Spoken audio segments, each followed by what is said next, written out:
Hi, everybody. Welcome to the Sprites of Life podcast. I'm Lucas. I'm Chris. And I'm Don. Welcome to our podcast. So, for those of you who have just found us, I'm glad to have you here. First episodes are always awkward for everyone. This one will probably have its own awkwardness, but it'll be charming awkwardness, hopefully. Yes, that's acceptable kind of awkwardness. So, you're probably wondering if you clicked on it. Really nice logo. What's going on here? So, we are three friends. We've known each other for years now. We have a love for video games, but we also have a love for education.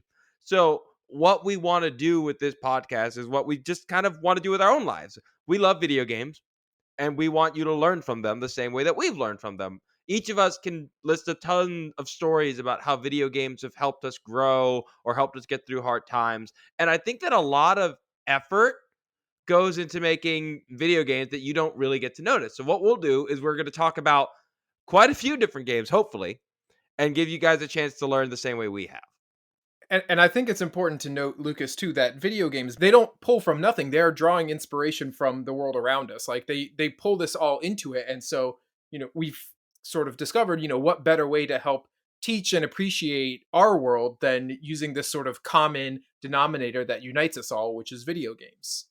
For real. I mean, it's important. Like we work on our own different things in our own lives, but it's cool that like all these games put so much work together into it. And honestly, if it wasn't for games like Pokemon, I wouldn't even have where I am going. Speaking of which, the game we all love is Pokemon. We will talk about it quite a bit. In fact, if you've noticed, this title of this first episode is about Pokemon, but we promise we will talk about other things. We all just love Pokemon. We have Pikmin plans. We got Zelda plans. We've got a geologist who's talking about volcanoes in Legend of Zelda. I want to bring that man on the show. He's great. But I do want to, there's one last thing before we really get into it. We try and keep things pretty PG here. Now, does that mean we're going to stray away from hard stuff? Of course not. But I often find it's weird that like all these podcasts with Pokemon and Legend of Zelda and Mario have a lot of cursing and sex jokes, and seems kind of weird.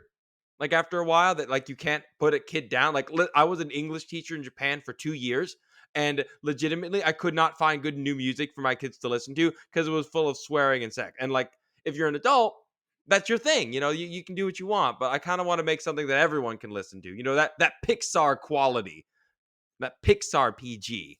That being said, if we ever talk about like Elden Rings and we get like someone visiting like, "Hi, I'm 11 and I love that game." Elden Ring is for everyone. So normally whenever an episode runs, we would do a whole bunch of news, and we're actually recording a bunch of episodes right now. So that way, when you guys first find us, there's going to be a bunch of stuff you can follow through. Kind of like when you watch an anime, you don't want to just watch one and judge it. You give a few more and then you see if it's worth your time. So this first series of episodes, we're not going to have the most up-to-date news, but we will have cool, fun stuff that we like talking about. And since today is a Pokemon episode that focuses on nature, I kind of wanted to talk a little bit about the benefits of going outside. Do I understand the irony of that while talking about video games?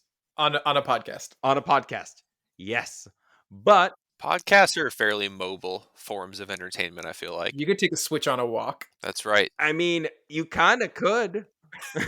Don't walk and switch. So there was a study done by a university in Finland that pointed out that visiting urban parks was linked to a reduced use of prescription medication. So they had about 16,000 responses from this survey from the residents of Helsinki and the neighboring cities of Vatna and Espoo, and they found that over time, like all these people were using various kinds of prescription medication, not just things for mental health. They're also using it for all kinds of antidepressants, anxieties, yada, yada, yada. But they found that there was people who visited the parks 3 or 4 times a week were 33% less likely to use these medications. And I think that's something a lot of people are bringing to mind. I work with a work culture that focuses on something called Blue Mind, where you go out and you enjoy a little bit of nature if you can while you're at work, and just try and decompress and find that space to relax. I think that's such an important topic, and it's good to step out and just take a breath of fresh air. Yeah, and I'm guessing this is not to say that go to a park and you won't have to take prescription medicine ever again, but it's saying that being outside and just sort of experiencing the outdoors is good for you. It is. It's Take the time to do it. Absolutely. And if your doctor says you need medicine, then you should maybe use the medicine. Yeah, no, I've definitely listened to the medical professionals, but going outside and spending a little time there, it's nice. And honestly, if you're like one of those people like, man, I don't know about that, like, listen, there's nothing that gets you more clout than a really nice nature picture. Trust me, works real nice. Uh, as far as video game news goes, it'd be weird to just kind of like, hey, we're recording this a few weeks before the thing. Here's this brand new news that is now 3 weeks old. So instead, I kind of wanted to like talk about how we feel about this new Pokemon game. Before we really dig into it, though, I do have a story for y'all, for you two. Okay. So when I first got the game, the first day I'm playing it, I'm just enjoying myself. My roommate walks in and he's like, "What are you playing?" And I'm like, "This is a new Pokemon game." He's like, "It's out? I haven't played since like Gold and Silver." He's watching me play, and then he's like, he leaves the room, goes online. It's like, comes back, and then okay, I found a used Switch we can go get at GameStop. I'm gonna go get this game. Like legit. Like he got into this game after like 20 years because he's like, "No, this looks sick. I'm getting into it." And I think that's hilarious. I think that's so interesting. I think this new game that they put out, number 1, super buggy. Should not have come out that buggy, but it did. We accept that fact, you move on. There's a patch coming, A, relax. a patch They said late February, which means 29th. February. Like I was, yeah. Is it a huge? No, It's not a it's leap not. year, right? No, it's No, it's not. not, but they'll make it one. Maybe by the time this episode comes out, the Yeah, patch will be out. No, that'd be nice. But it's it's honestly so it it's weird because it's clearly glitchy and clearly unfinished, and it's still really fun. Like I don't know how much fun I played. I delayed playing the game. Like I did little batches of it so I could just keep enjoying it because it was so much fun. I loved traveling. I loved getting a chance to see the region. I loved all the gym leaders. It was great. I had a great time. Don, what are your thoughts? I really enjoyed it. It came out, and then I was just slammed with work, and then like some traveling with family and stuff. So I kind of digging to play it during the initial hype, and then I kind of like knew a little bit, but still like. So I was just hearing about different people, but never enough to really have any spoilers. So I was like, oh, I can't wait to meet Larry, or I can't wait to meet whoever, because I still didn't like. I kind of tried to stay spoiler free, but also was behind the curve. But I really enjoyed the exploration. I actually finally finished it like last week. But I took my time. I was trying to catch everything I would see that I didn't have, and I really like just being able to explore the world and see all of the critters out and about. I haven't seen any shinies yet. Really? I found like two, like on my normal playthrough. Right? I'm keeping my streak alive of never seeing a shiny in the wild in a mainstream game. I got a shiny Krogunk and Arceus before I was trying to farm shinies. That was my latest shiny, I think. But I don't not stoked on the current battle arena. I play competitive Pokemon, and the just like four hype grandmas in like a field is not really the same spectacle as like the six stadiums in Galar, or like the weird like space Vista things that we had back in the day with like faceless like Black Mirror silhouettes in the 3DS days. But those grandmas are so proud of you, They're Don. all the same. Like put different clothes on them at least. I don't think you understand. These are not grandmas. It's the Spanish read. These are abuelas, and abuelas always have your back. Although they will call you fat in social functions. That's just something you'll get used to. Don't worry about it.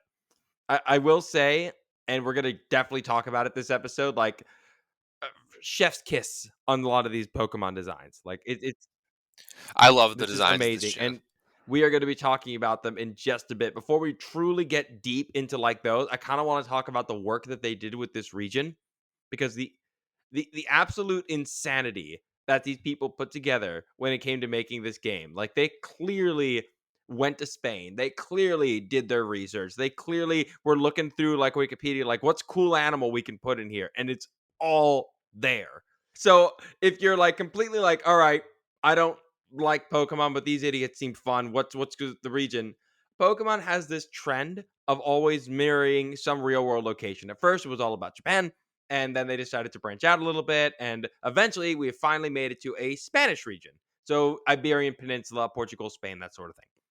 Pokemon has focused a lot of its attention on this region, and it shows how much time they put in. There's so much content to discuss that this is a part one of a part three. We are going to talk about the wildlife and nature today, culture the next episode, and then history the next episode after that, because you can't lump them all together. It's too much. I mean, that's what comes with a new generation. You get a huge dump of new Pokemon that all draw from varying aspects of the area that they're basing it on. It's a lot. Yeah, no, you can't just like boil it down into like, I don't know, 40 minutes. It's not gonna cut it. We have to break it down. I hope it's more than 40 minutes because we have a whole podcast based on it. Yeah. Fair. Fair. Uh, I think it did a really good job reflecting, at least from what I've seen so far, the biology and the topography, geography of the region. The Iberian Peninsula is a pretty interesting place. I will say there's one change they made that is for the better. The mass majority of the Iberian Peninsula is temperate forest. So think of the forests of like Virginia and Appalachia. These are areas that it gets cold, but not too cold. Obviously, in the game, when you're walking around, there's a lot of open fields and a lot of open grassland. Yeah, trust me, that game has trouble rendering one or two trees. Try doing a whole forest. Not going to work the whole way through. I thought you were gonna say that the Iberian Peninsula doesn't have a giant swirling vortex crater in the middle of it. That you know of. Have you been, Don? I haven't. I would actually really like to go though. There's a lot of really cool critters over You there just to start see. looking. You like flipping through people's like pictures of like France. You have Barcelona. You have like the running of the bull, and then there's just people sitting next to the swirling vortex in the middle of the country. Like, yo, y'all didn't notice that? Like, dude, that's like a big tourist attraction. We like throw stuff in there for fun. So It's great. it's the wishing well. It's a wishing well. I think also like they had to change some stuff too because like there needs to be a place for the ice types, quite frankly. Yeah, well, okay, here's the thing. The reason it's a little bit warmer in real life is because it's lucky enough to have a nice weak current. The darn it, what's the name? It's like an obvious it's like the Portuguese current, the Portugal current. That was it. The Portugal current, which actually goes right around the peninsula, and it brings in a little bit of warm water. The average temperature in the summer is like 75, whereas the low temperature is around 50 degrees Fahrenheit. Incidentally, for those international, I'll try and do like Celsius next time, but we're mainly going to do Fahrenheit. I'm sorry. It's a bad system. Sorry. In any case, But it's what we know. it's what we know. I mean, I'm the science major. I should be able to fix this, but give me a second. Hang on. Let me think it in my head. All right, fine. 52 degrees is like 11 degrees Celsius. 70 degrees is like 22 degrees Celsius. If I'm kind of off on that, I'm sorry. Anywho, with this warm water flowing through, it does give them one, a better temperature to survive, and two, it provides a lot of nutrients to the area. So everything from plankton to whales can come over there at some point and survive and live there. Um, it is not, I had to look this up, Don, and I can confirm there is not a giant hole in the middle. I had to check. Okay. But That's the hard hitting research that the listeners came for. yeah, they wanted to make sure that there is not a giant hole. We have solved the mystery. You're welcome. Or a time vortex. Or a time vortex. There are a crap ton of caves, though. Spain has a ton of cave systems. One of them in particular is home to the oldest cave paintings ever discovered by Neanderthals 65,000 years ago. What did It's they paint? I think it was just I think it was too damaged to really tell. Like I think it was like hand paintings and stuff like that, very simple, basic stuff. It wasn't like Pre like antelope and yeah, stuff stuff like that. kind of paintings. Yeah, quite a few of those caves have been damaged by like condensation from the breath from tourists. I know they've had to close quite a few. I think like Lascaux in France was I think that's when they had Did to you say the close. breath of Tauros? Tor- tourists. Tourists. Tourists. Yes, it intimidated the paintings. I swear I heard Taurus. In any case, there are a ton of caves out there, and I think that's cool that in the games you can find a bunch of just caves in certain areas digging around. Like when you go to some areas, there's mining, and there's mining areas you can go to, and Spain is known for other places you can go and mine and work for minerals with, even way back in the day. I will say that they do also have a desert, which I didn't know about. I did not know that this country had a desert. The Tabernas Desert. Tabernas.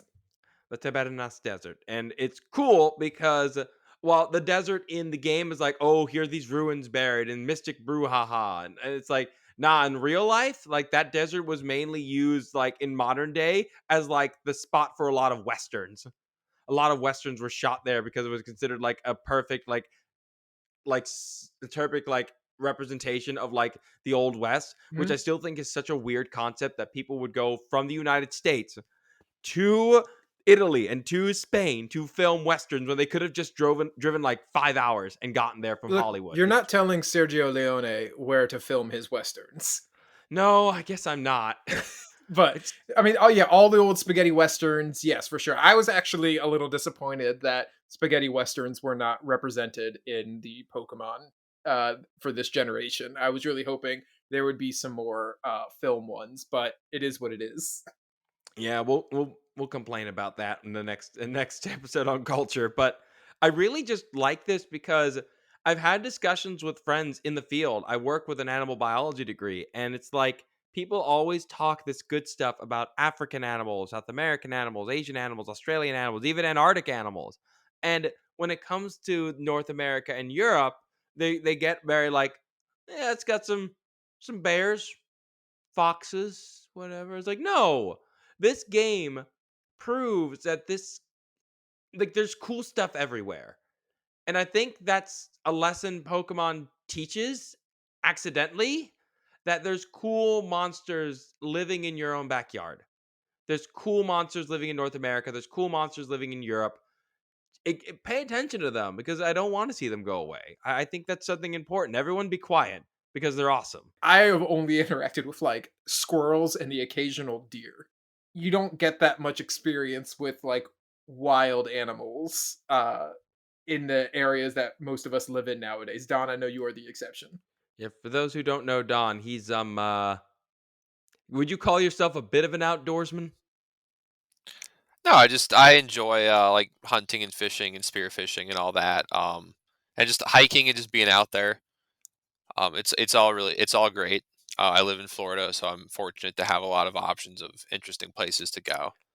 I mean, I think it is one of those things where I guess not everyone's getting a chance to go outdoors, and that's a big issue for a lot of people. There have been studies that like the lack of outdoors for a lot of people has caused negative effects. And I think that's cool. A cool way of getting people out there is like, hey, you like Pokemon and video games? Bet. A lot of those, if not all of them, are based on real world things. Go outside and find them because they do live in your backyard.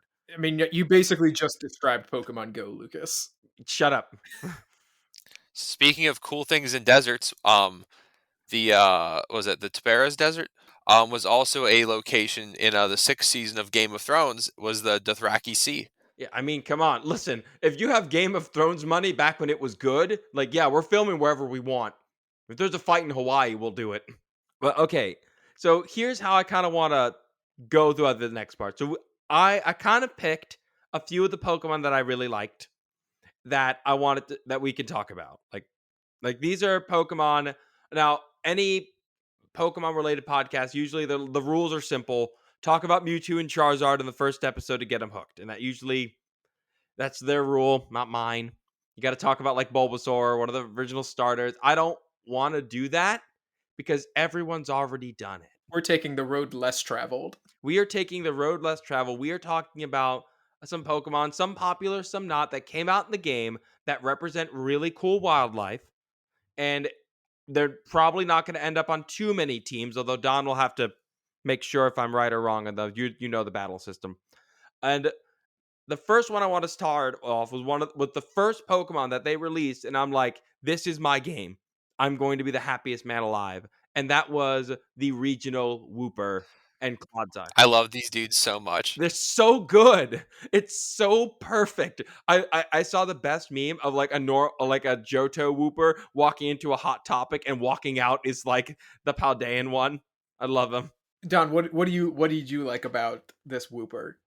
I just think Wooper's a fun little dude, and more Woopers just more fun little dudes. And I know Lucas wants to talk about the Iberian ribbed newt, but I did think about that guy as well. But I'm gonna let Lucas take it. Iberian ribbed newt. Iberian ribbed newt. I predicted this Pokemon years ago that it should be a thing, and it actually happened. I know everyone like says that, but like I actively specifically decided like Iberian ribbed newt should be in this game somewhere somehow, and it finally happened. It's awesome. It took It's great. I 25 love it. years. 25 years. Oh god, no, what that Pokemon meme like it's been 3,000 years. It's what AZ with the Yeah, the Floette or Floette, it's been whatever. Yeah. 3,000 years. But if you've never heard of the Iberian ribbed newt, funny enough, some friends of ours on the Just a Zoo of Us podcast also talked about this critter because it's amazing. Definitely check them out. It is probably one of the coolest animals on Earth. It is a newt, roughly about a foot long. It is the biggest newt in Europe, and it packs one heck of a punch. So the reason it got its name is that whenever it is being attacked or like eaten, it will break its ribs and stick them out of their body like knives coming out of the side. You thought you were a hardcore listener. Yeah, you thought like, oh no, I think my favorite animal is an orca. Like the orca is awesome, but is it break your own ribs and use them as knives awesome? That's not even the terrifying part. When they break the skin, a specific toxin is released onto the skin as well. It's triggered by the reaction and it coats them in toxin. It is stabbing you with poison as you try and chew it and you get spit out and you get to live. It's so cool. Nature is so awesome. It's so metal. I can't believe like I love it. I want it. Yes, this is very cool. I want like why is this the best mechanism for like there wasn't any other thing evolution could have done instead of breaking their own ribs to poison people? I mean, most newts tend to survive on having like slippery skin or a secretion on their body that allows them to either slip away or it's already toxic. This is just making sure that when you chew on this thing, the toxin's definitely going to get in your system if you get And poked. make sure you get the point. Boo. Boo. Also, you know how there's like 37 different versions of Wolverine in the comics and Yeah. stuff in the movies? What if there was like a Wolverine like code name Newt and it was just like Wolverine, but his rib cage was the knives, Yeah. That would be awesome. I would love to see just really and he has to just like hug people to stab 'em. oh no, he's just like really friendly. He's like the dude, come on, bro, bring it in, bring it in. Shink. All right, next. In any, I just love it that this they clearly did it, and you could see it when Clodsire attack. When Wooper evolves and Clodsire doesn't attack in the game, the white spots on its back have like the bones shoot out from the top of them. Like it's so cool. Now I will say, Oh wait, real quick, Lucas. I when Don when you were going on about that hug, you realized that did happen in X-Men, right?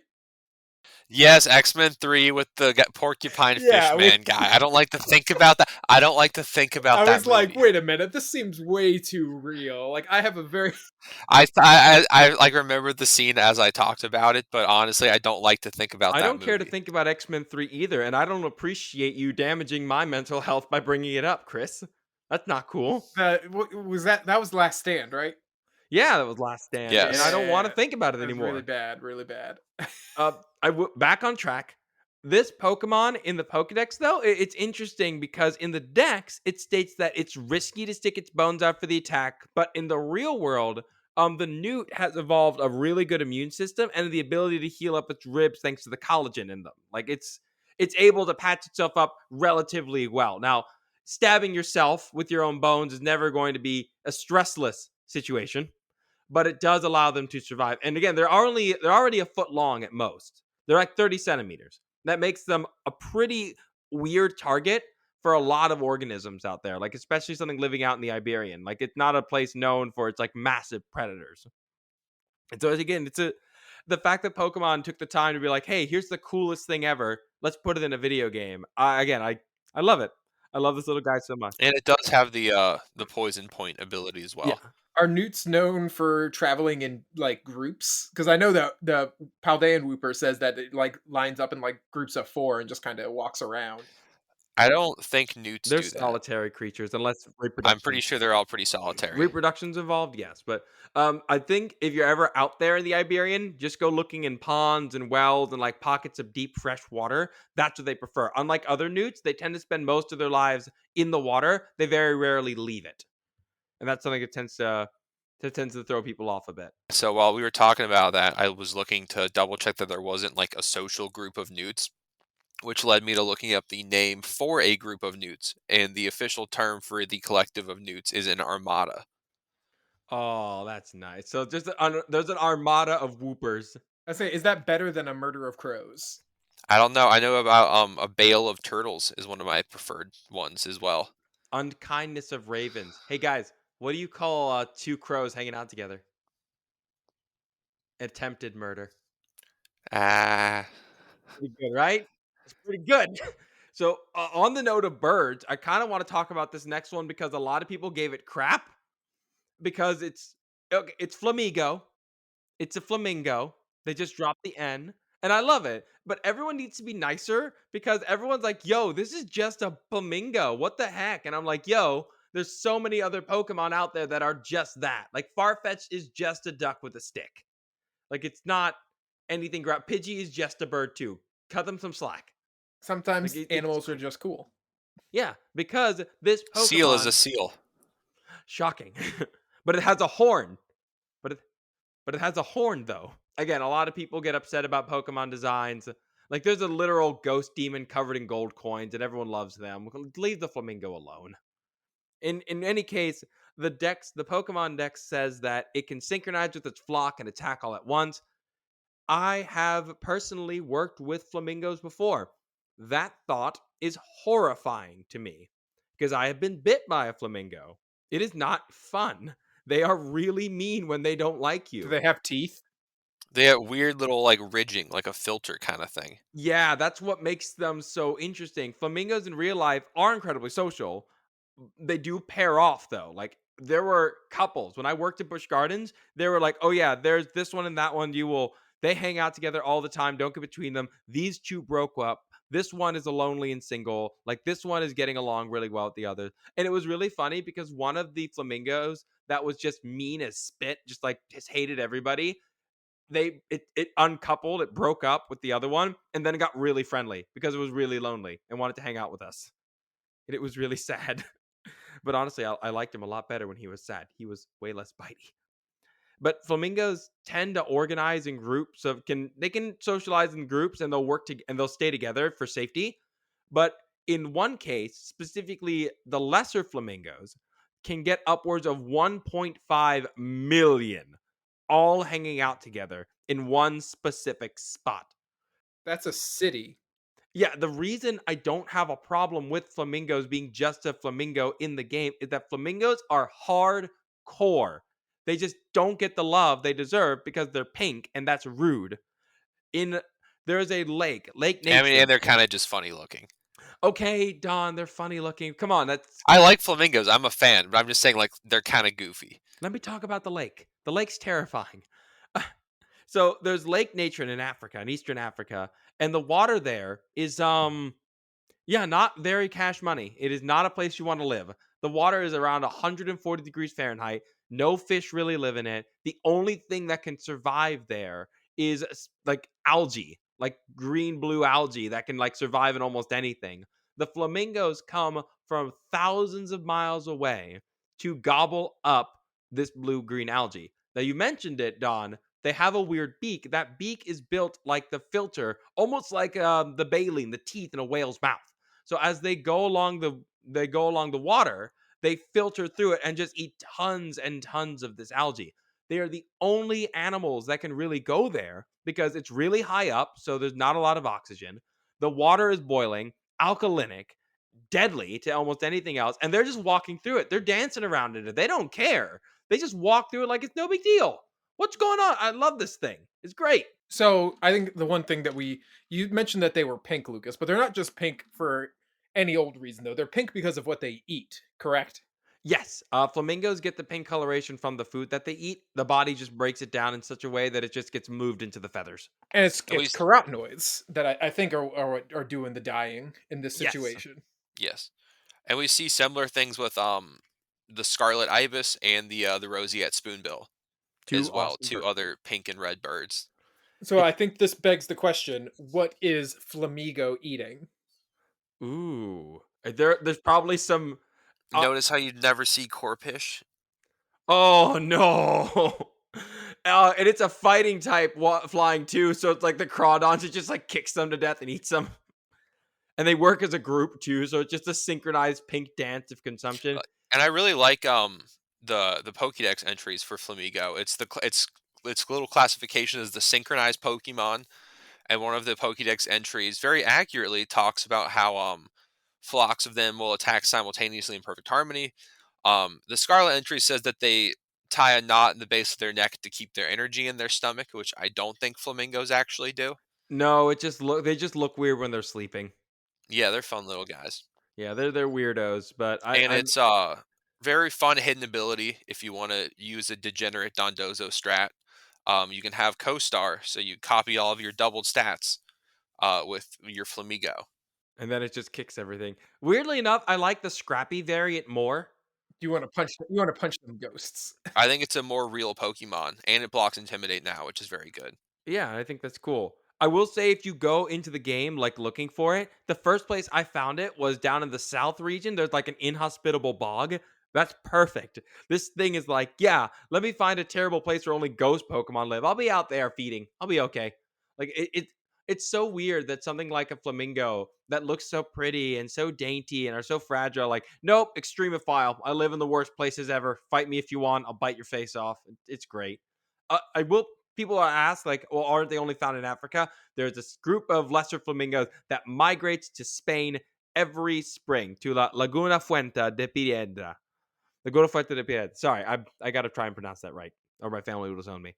Yeah, it's a wetland out there where there's a tons of birds to watch, and so it's 100% a Spanish bird. They can have it in there. Why not? Now, as far as okay, full disclosure, me and Don got our start and like we do a lot of our work based on fish. It's kind of what we do. Like in one way or another, we work with fish. But I feel really bad for this fish. Don, I don't like this fish. Chris, I don't like this fish. Why not? It's so cute though. Wiglet and Wug Trio. Oh, it hurts. They're cute. They're so bad. Like, well, okay, are they bad like in their utility in the game, or are you saying they're bad like in their design? Eh, Utility, I guess. I don't know. I mean, you gave it like a really cool move, like triple dive, where it's like, hey, here, hit it with a water attack 3 times, and that's pretty great. But its stats are garbage. If you're one of the Pokemon people who are like, I'm not in it for the stats, I'm looking at cool. Like, yeah, I was too for like the main run until Wug Trio's like existing, and I'm like, oh, please, please don't. I don't want to be part of this anymore. Oh, it's so bad. But it is based on a real fish. It's not a snake. Also really fun that they're like, oh no, this is not like a regional variant. This is just a this is a Pokemon that looks like a Diglett. And I thought that was pretty cool. What, like probably like a cousin of some variety. Well, no, it's not a cousin at all. It's not related It's, in any it's like way. a, yeah, just total convergent evolution. If you don't know what Oh, that term means, convergent evolution means that two organisms get the same idea, even though they're very split apart. Think sharks and penguins and how they have a black top and a white belly in order to help survive if they swim. This is something that does happen in nature, and it's really, really cool. But I don't know. It's silly. I love this little. I love garden eels. I actually got a chance to work with them at an aquarium, and they're really silly, weird creatures. They are fish. They're not snakes. They're not found anywhere near Spain, but they are found in the Caribbean and Indo-Pacific. And since Spain owned both of those for a while, I say we count it. The name, if you've never worked with them or been around them, the name comes from the fact that these eels will tend to burrow together into little holes, just like the Pokemon, and just kind of stick their heads out a little bit to feed on plankton as it passes by. When you see them from a distance, it looks like little moving heads of grass, just kind of twitching and flicking and grabbing little bits of plankton. It's really fun because they do get spooked pretty easily. So if you walk by them, just be like, ah, scared, and pull themselves inside. Have y'all ever seen them like at an aquarium? Or Don, have you ever seen them in the wild? No, and I would love to have seen one in the wild. I have seen them in aquariums. I've seen them in a couple like, and I know like for private aquarium standpoint, they're considered very, very difficult. I think they're pretty finicky and they need a very deep sand bed. But I think they're really cool. I've never seen one in the wild though. I would love to. Apparently, they can cover over an acre of surface with just one colony. And I just think That'd be really fun just to be swimming over and just see like living grass just munching off. Then again they get spooked and they hide, and that's how they survive. They kind of look like those wacky waving inflatable tube men just Yeah. Yeah, it's Oh, underwater. fun. yeah. They're very cool. But I will say, these are not like there was a bunch of buzz like a few months back of like how the eels were like, oh, we finally found out where these eels bred. Not the same eels. We know how these ones reproduce. These ones will like leave their burrows, they'll copulate and release the eggs into the water stream. So we already knew how that was done. It's one of the few times they'll actually leave the burrows to reproduce. I will say, funniest story that came out of the pandemic with the garden eel was that in a Tokyo aquarium, they were having an issue. There was nobody coming into the aquarium, and so the garden eels weren't used to people anymore, which meant that anytime the keepers came by to them to take care of them, they would hide from them, which is a problem. So what they ended up doing was setting a bunch of tablets in front of the fish and just having people like clock in for like 2 minutes to wave and like make silly faces at the fish so they would get used to people again. And I think it worked. I haven't found any articles saying it did or didn't, but it might have worked. And that was it's a very Japanese solution to the problem is get a robot, get a tablet to do it. It's so fun that they were just like, nope, let's just scare the thing. Scare the quick, get on the tablet and scare them. It's I don't know. It's a fun Pokemon. I wish its stats were better.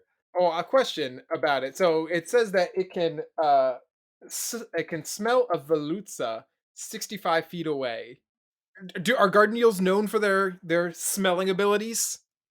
I really don't know. I would imagine. I know they're very adept of avoiding things by going in their little holes. So I'd imagine they have a pretty strong they have large eyes for their size, and they probably have a pretty strong lateral line as well. But they have like very large eyes. I'd imagine they have good vision. And also the whole 65 thing is a tie back to what Doug Trio and how it could dig like 60 miles underground, which I want to point out, unless Pokemon's crust is very different from ours, that's the mantle. That's where the hot magma is. And it's just like dig home. This is where I live now. It's a weird Pokemon gets weird. At some point we'll have to discuss just how weird, but Pokemon is weird. In any What case, one last dumb question. How exactly does smelling work underwater? There's a lot of various ways because there are some fish that sort of smell by almost tasting the water, and then there's fish that have like a shark. You see, they have like little nostrils, right? If you look at like imagine your classic shark, they're not like they can't breathe through them, but they're like a little just sort of pits that go into their head a bit, and there's the smell receptors in there, and as the water like kind of goes across those, that's sort of like one way they can sort of smell. So it might be a safe bet that Wiglet's giant nose is just a giant smell receptor. I mean, it's just trying to smell its way and make sure that it's not going to get consumed. I mean, I get it. I feel that. I mean, in any case, that's what all of these animals are trying to do is trying to make sure they don't die. The Wug Trio, I don't know. I tried looking up why it's red, and I couldn't find any like specific species that was red in color. And in any case, red stands out in the environment that it's living in. These animals tend to live in the shallows. Red is a great color for deep water. If you're coming out in like the bright light of day, it's like, no, you stand out like a sore thumb. So either Wug Trio is nocturnal or it should be found in deeper water. One of the two. That's just some biology 101 for Maybe it's weird red because it's so mad. mad that its stats are crap. It's a waste of a rattled ability, is what it is. Now, this next one, Don, I did a lot of notes on everything else, but this is your bird. Alrighty, yeah. So, Kilowattrel is a bird I like a lot from the new game. I actually used it in my playthrough as well. So it's the frigate bird Pokemon, and frigate birds are a really interesting group of birds. They have the males have the really big inflatable throat sac. If you've ever seen like it's like a black bird, they're very kind of large wingspan and sleek. They actually have the largest, I think, wing to body surface area ratio of any bird. And like Kilowattrel, who has his little throat pouch, the frigate bird has a throat pouch as well, which it uses to inflate during mating season to show off and just sort of display. And I think it also may have some degree of heat dispersal as well in hot climates. I think it's also a really cool bird to bring up in that its flying ability is unparalleled. Like, there's a reason why it gets its own ability, like wind power, where it gets stronger in the wind. There has been research done on the frigate bird. They have been able to remain airborne for over 37 days straight. No landing, they'll disperse over great distances. They'll fly higher too than 4,000 meters. And they can remain on the wing for generally just while on foraging. They'll generally just do it for even like 12 days. And a very interesting about them is thing about frigate birds compared to a lot of other seabirds is their fur, or not sorry, fur feathers. Um, has like a very low oil covering, like oil content. So most seabirds have very water repellent feathers. Like a seagull, they'll land on the water, they'll swim around, and they'll basically stay dry. Frigate birds are much less waterproof. So instead of actually landing on the water, they'll either pluck fish from like the exact surface, or they'll often steal from other seabirds, like a gull or a pelican or like a cormorant or like a booby, depending on where they are.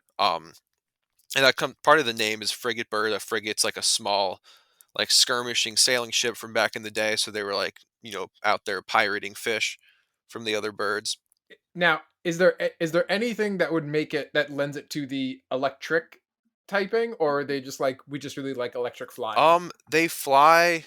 They'll fly like on updrafts and stuff. So maybe like you'd see them. I mean, like where I am in Florida, normally you only see them inshore on very stormy days. So maybe like they could be associated. Maybe you can make that stretch, I guess. Typically, there you see them offshore, and people actually while out fishing will look for frigate birds because frigate birds will follow schools of pelagic fish or dolphins in hopes that they'll push bait fish up to the surface for them. So if you're out fishing and you see frigate birds, you can follow the frigate birds literally to fish. Don, you'll love this. Like, have you read the Violet entry for Kilowattrel? I have it in front of me, but you can go ahead. Yeah, like it uses its throat sac to store electricity, blah blah blah blah blah. They're hardy in oils in their feathers, so it's a poor swimmer. So they straight up I added. love that reference, and I like how I can the riding the wind and flying over 430 miles a day. Again, like we talked about, frigate birds, excuse me, can travel very far.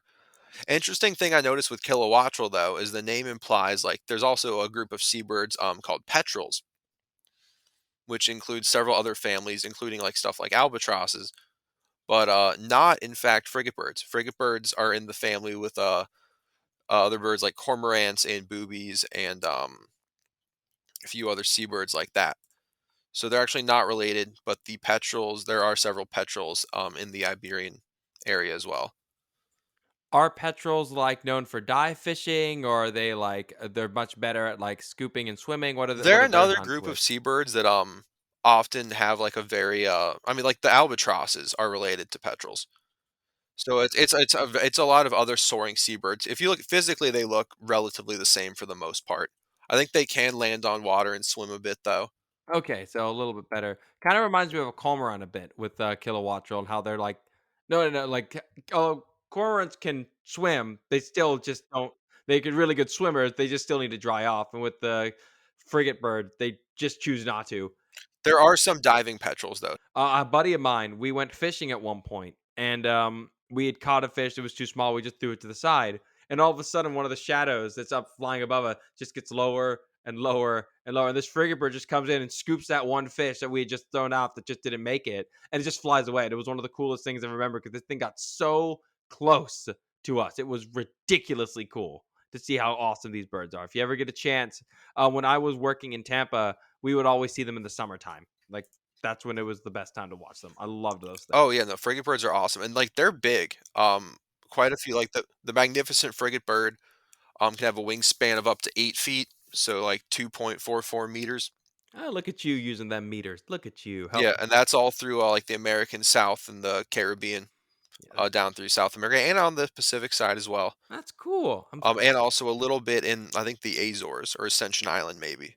And I guess Spain owned parts of those both at some point. So yeah, no, it's Well, there. there's several frigate birds that I think do go. There's the Ascension frigate bird. There's quite a few species. Okay, so that one is one of theirs. Okay, cool. Now I was mean to Wiglet, and that's fine.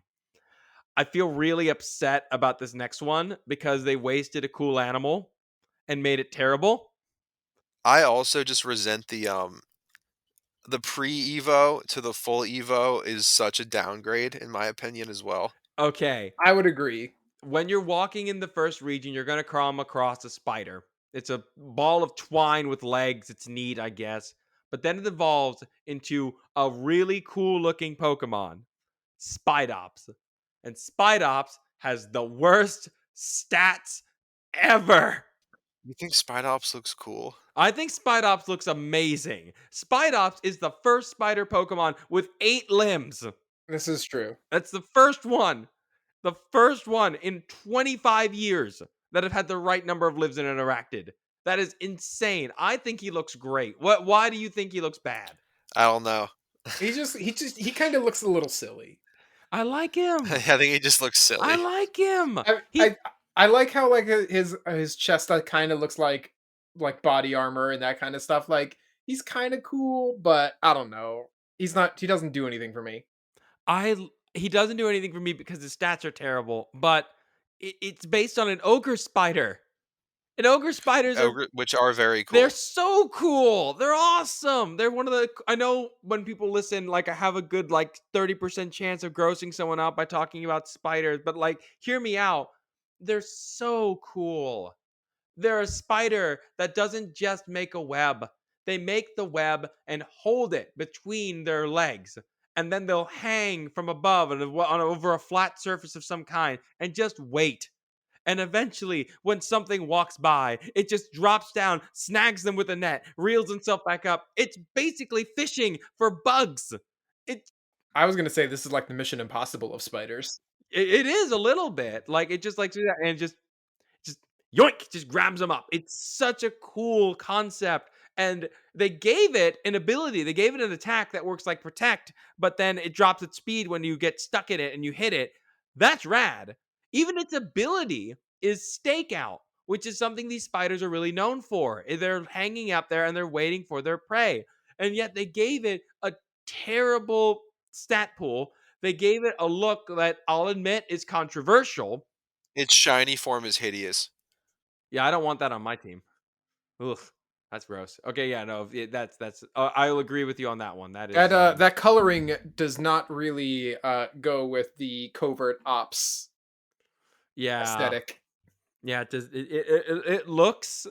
Oh my god, it looks To like the two Spidops fans out there, I'm very sorry. it looks like a member of the Ginyu Force from Dragon Ball Z. The shiny is not great, but no. Again, it's the first spider to have 8 limbs, and that's worth saying something. The fact that it took this long to give a spider Pokemon 8 limbs is ridiculous, but at least they have them. And I mean, the Dex entry does say that it like puts sticky threads and sets up traps for intruder, which I think is pretty cool. I mean, it takes out prey without them even noticing. Like again, it has that stealth ops, and like its eyes remind me of like the night vision goggles that like have you ever played like any of those like any of the FPS shooters where they give you like extremely tactical like goggles? Yeah, those are fun. Yeah, like those like that's what it reminds me of. It really is an interesting design to me. I get why people don't like it, especially that shiny. I really hate looking at it, but it's such an interesting design. And again, it comes back to the point we started with. Pokemon decided to pick these random weird animals that no one's ever heard of, that no one would think about. Yes, we can talk about the dolphin Pokemon. We probably will at some point. That's a big one for people to listen to. But to me, finding these animals in our own backyard, like you can find an ogre spider in Florida, you can find them in North America. They're out there, they're right there. It's so important to me that people know that these creatures are out there, that these monsters that they made up are like, no, we didn't make them up. We just found them and gave them like the ability to shoot fire from their eyes or something. Like, it's such an interesting way to go about making a game, taking animals and plants and whatever from our world, coloring them up a bit and sending them out to fight each other. That's why I love the games. It's why I got into biology to begin with Pokemon games. I love what I do, and I love getting a chance to teach I people. guess in the case of the ogre spider, Lucas, you could say that they're like onions. No, Shrek joke just fall flat. No, I liked it. yeah, it's fine. I'm just glad that we can talk about it. And I'm glad that we have 2 more episodes to talk about this stuff. This is something really cool. This is something I want people to understand. And I'm glad this could be our first episode. I mean, every podcast has to start somewhere. And we're starting with this this game and what's coming out. And by the time this releases, there might be DLC announced and people are going to be hyped about that. But for now, I want this episode recorded and left here showing that when they first dropped this game, they had some really cool ideas and some really cool concepts put in that. And we're not even stopping. We got more on the way, and we can't wait for you guys to listen to it. Anything else y'all want to add? I will say, and we are again a new podcast, so if you are liking the show, please, please, please share it with friends, share it on social media, leave us a review in your podcasting app of choice to really help get the word out there as we kind of continue on. We will be the plan is to be releasing every other week, bi-weekly. And we're gonna try to, like Lucas said, we're gonna try to be rotating between Pokemon and other video games to really spread the love over all the video game world and the teachings that it has to offer. Oh yeah, no, I'm planning on doing an episode that proves you can teach with Fortnite. Yeah, like straight up. I think you can do it, and I'm gonna prove it. I'm gonna come up with like 3 lesson plans for Fortnite and actually make it viable. Oh, the internet will both love and hate me, and that's the perfect balance I want to find in my life, as all things should be. Well, guys, I want to thank you guys again so much for listening. Have a great rest of your day, and all of our socials are down below as well. If you guys want to learn where we got our intro music, I want to thank you guys again. Have a great rest of your day or night, y'all. We out.